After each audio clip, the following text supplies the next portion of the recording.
하나님 말씀 다니엘서 12장 3절 또 마태복음 13장 43절 이 두 절만 오늘 본문으로 보겠습니다.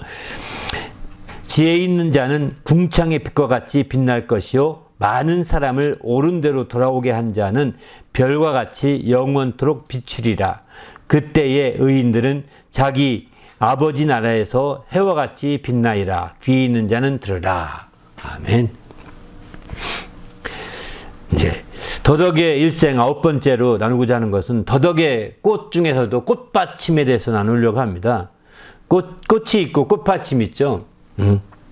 근데 이 꽃받침은 이제 참 꽃이 다 보통은 이제 꽃받침은 꽃이 있을 때 그 꽃을 받쳐주는 게 꽃받침이잖아요. 꽃이 있을 때 꽃을 받쳐줘서 이렇게 꽃을 더 부각시키거나 꽃이 더 이렇게 아름답게 돋보이게 하는 결대가 하는 꽃받침도 꽤 많습니다. 그런데 이 더덕의 꽃받침은 사실은 그렇게 꽃받침 자체는 그렇지는 않습니다. 더덕의 꽃받침은 그 처음에 더덕이 그 꽃을 필 때는 그냥 더덕 그 잎사귀 색깔 비슷해서 저 잎사귀가 저런 건가 이렇게 표시가 잘 안 납니다. 더덕꽃처럼 같은 비슷한 색깔이었는데 이제 더덕꽃이 지지 않습니까? 더덕꽃이 지고 나면 그 꽃받침이 확실하게 드러나거든요. 어떻게 드러나냐면 꽃받침이 햇빛을 받게 되면 이렇게 이거 아마 여러분 사진 보듯이 이제 자줏빛으로 이렇게 아주 예쁜 자줏빛 별처럼 이렇게 표시가 납니다. 별처럼. 근데 이제 꽃받침을 볼 때 꽃이 대부분이 이제 어떤 것은 꽃이 벌이 많이 들어가서 쪼아먹다 보니까 꽃이 똑 떨어집니다. 꽃잎만 똑 떨어지고 이제 그렇게 꽃잎만 똑 떨어지는데 그때는 씨방이 있죠. 씨방도 이렇게 아름답게 이렇게 똑같이 씨방도 자줏빛입니다. 그러나 꽃이 떨어지지 않으면 엉거붙어서 시커멓게 엉겨붙어 있는데 그 엉거붙은 그것은 보긴 배꼽같이 이제 붙어 있어서 안 좋아 보이죠. 그러나 이제 넘어가 보면 그 함께 볼 수 있습니다. 한 번만 더요. 여기 보면 이제 이쪽 보십시오. 이게 굉장히 아름답죠? 이게 배꼽처럼 이렇게 떠져 있는데 이쪽 다 배꼽처럼 붙어 있습니다.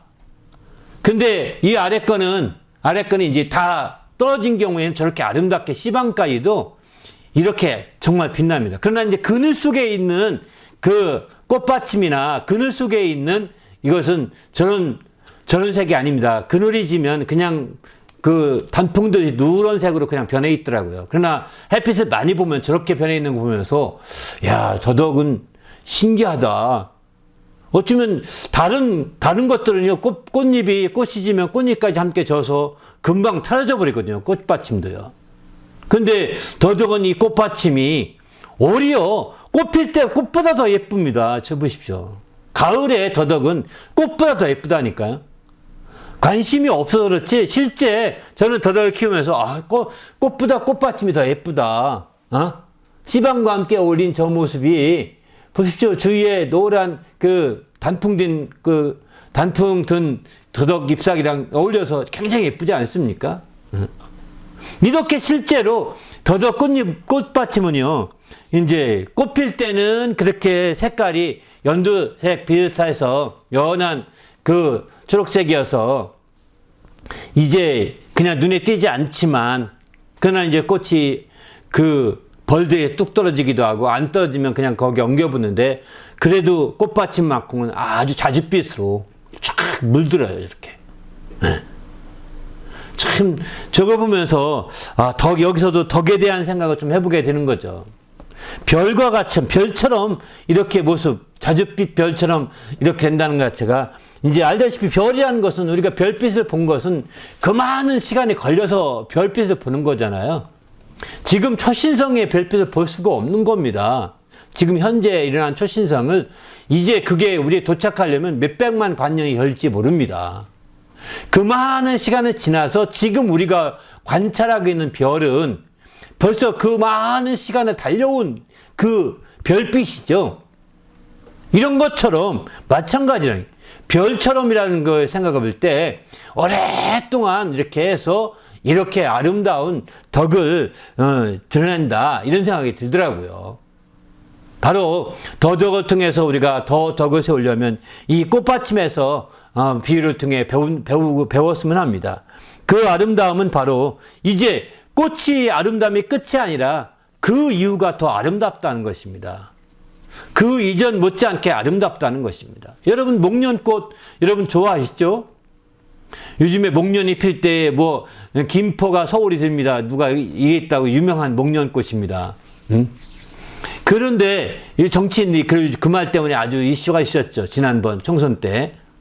그런데 우리가 알다시피 목련꽃이 이렇게 하얗게 또는 자목련처럼 아주 자줏빛의 목련이 있는데 아주 예쁩니다. 전 자목련을 좋아하는 편인데 그 목련이 화려하게 피지만 금방 떨어집니다. 금방 떨어져요. 떨어지고 나면 아주 흉합니다. 그리고 그 떨어진 그 꽃받침이나 꽃방울 모두게 다 어디 있는지 모르게 금방금방 사라지고 말거든요. 그런데 더덕꽃은 안 그렇다는 거죠. 꽃이 지고도 꽃이 꽤 오래 갑니다. 이 꽃도 한 일주일 가까이 가는 것 같습니다. 그 오래 가기도 하지만 또 꽃이 떨어진 이후에도 이렇게 꽃의 모습 못지않게 아름다움을 이렇게 보여주고 있다는 측면이 굉장히 다른 거죠.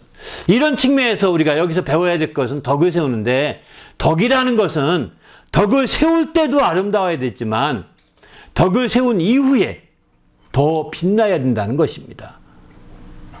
덕을 세울 때도 정성스럽게 잘 덕을 세워야 되겠죠.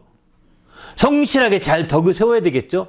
그 세우는 그 과정에 진실하게 잘 해야 되겠죠. 그런데 그 이후에도 더 그런 마음을 유지하고 더 아름답게 빛나야 된다는 거죠. 많은 사람들이 덕을 끼치긴 끼쳤습니다. 그런데 덕을 키우고 나서 그 이후에 어느 날부터는 확 돌연 바뀌어지는 경우를 보지 않습니까? 확 바뀌어서 뒤집어진다고요. 이러는 사람들은요, 그 평판이 좋을 리가 없는 거죠. 바로 덕을 세운 그 모습이 그 위에도 더 아름답게 빛나야 되는 거거든요. 그것이 덕을 세우는 그 장면만 아름답고 그때까지만 아름답고 그 뒤는 난 몰라. 이건 아니라는 겁니다. 참된 신앙의 덕은 덕을 세우고 나서 그리고 그 이후에 실행하는 과정에도 그 뒤의 일에도 그 별처럼 아름답게 빛나시 있어야 된다는 거죠. 색깔이 공교롭게도 자줏빛입니다. 꽃도 자줏빛이고 이것도 이렇게 자줏빛입니다. 아까 하얀 것은 제가 하얀 것이 어떤지 제 연구 안 해가지고 모르겠는데 이게 다 자줏빛이거든요. 같은 색깔을 유지하셔야 되는 거죠. 이해되시죠? 같은 색깔을 유지해야 되는 거죠. 그래서 우리는 꽃도 자줏빛이고 이제 정말 그 꽃받침도 자줏빛으로 변해가고 더 아름답게 보이고 또 이제 씨방가위도 더 아름답게 이렇게 보이고 이렇게 해서 마침내 이제 한결같아야 되는 거죠. 한결같은 빛을 발하고 이렇게 한결같은 그런 삶이 되어야 바람직한 거죠.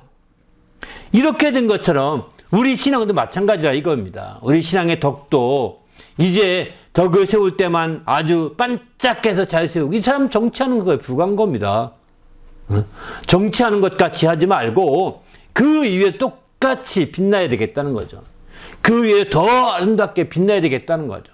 그 위에도 별처럼 더 아름답게 빛나시셔야 되는 거죠. 그러나 이제 더덕꽃은 별처럼 아름답게는 보이지 않지만 이제 이 더덕의 그 꽃받침은 별처럼 오각별처럼 보이지 않습니까?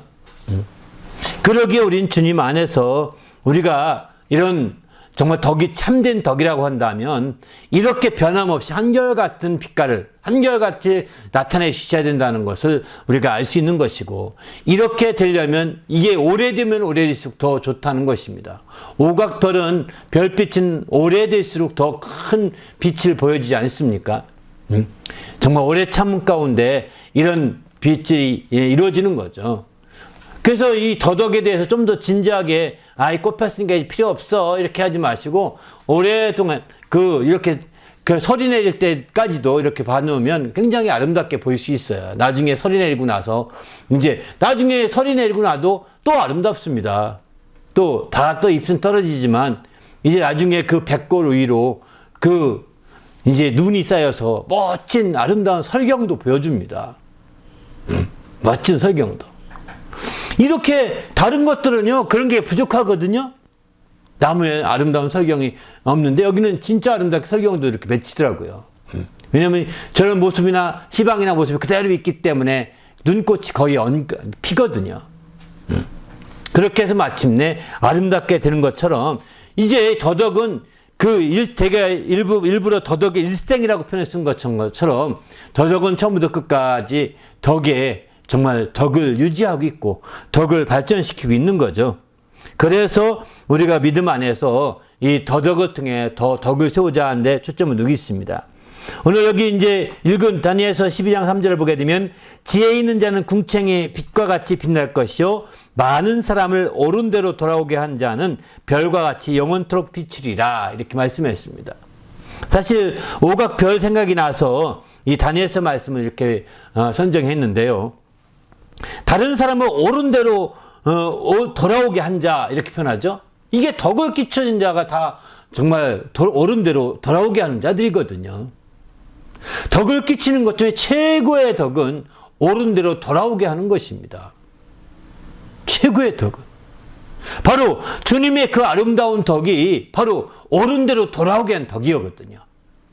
그것을 아름다운 덕이라고 사도 베드로는 이렇게 표현하고 있습니다.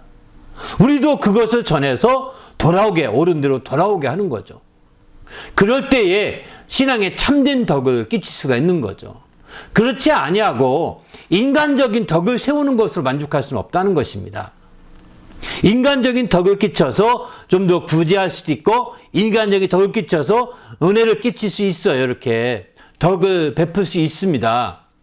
그러나 그거로 끝나서는 그 별처럼 빛나지 않습니다. 바로 아름다운 덕을 통하여 나도 그 덕을 전해서 이제 내 인간적인 덕만 아니라 주님의 그 아름다운 덕을 함께 끼쳐서 사람들을 옳은 대로 돌아오게 할 때 별처럼 빛날 수가 있는 거죠. 바로 이 더덕을 통해서 우리가 덕을 세우자고 하는 것은 인간적인 덕을 세우자 하는 것도 조금은 있지만 사실은 덕이 있는 신앙을 갖자는 데 초점을 두고 있는 거거든요. 곧 다시 말해서 아름다운 덕을 우리가 온전히 세우는 자가 되자는 것입니다. 바로 그 최고의 아름다운 덕인 예수님의 그 아름다운 덕, 십자가를 통해서 보여주신 그 아름다운 덕, 그 덕을 우리가 온전히 나타내고 그래서 마침내 사람들로 하여금 옳은 대로 돌아오게 만들자는 것입니다. 그렇게 될 때 별처럼 이렇게 빛난다라고 성경을 가르쳐주고 있습니다. 또 마태복음에 예수님 이런 말씀, 그때의 의인들은 자기의 아버지 나라에서 해와 같이 빛나리라 이렇게 말하죠. 해와 같이 빛난다 이렇게 표현하고 있습니다. 이처럼 우리가 주님 안에서 해와 같이 빛날 수도 있고요. 별처럼 빛날 수도 있고요. 궁창의 빛과 같이 빛날 수도 있다. 다니엘은 이렇게 표현하고 있습니다. 아무튼 우리가 정말 덕을 끼치게 되면 이렇게 빛이 날 수 있는 것이죠.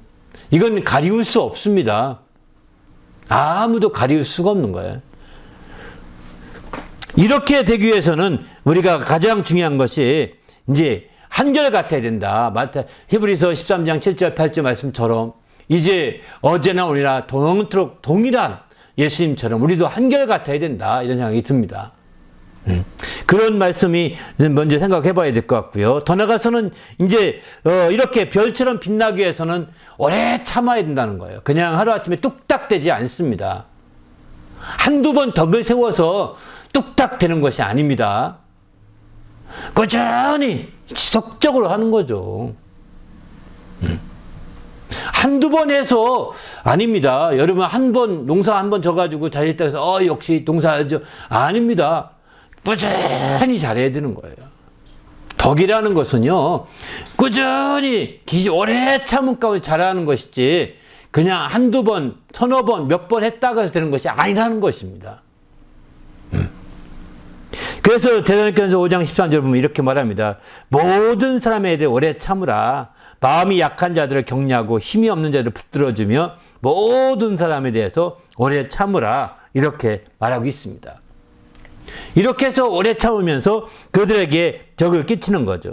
디모데전서 1장 16절 보면 내가 긍휼을 입은 까닭은 예수 그리스도께서 내게 먼저 일체 오래 참으심을 보이사 후에 주를 믿어 영생 얻는 자들에게 본이 되게 하려 하십니다. 바로 우리가 이렇게 오래 참게 하려고 우리 주님께서 먼저 내게 일체 오래 참으셨다는 겁니다.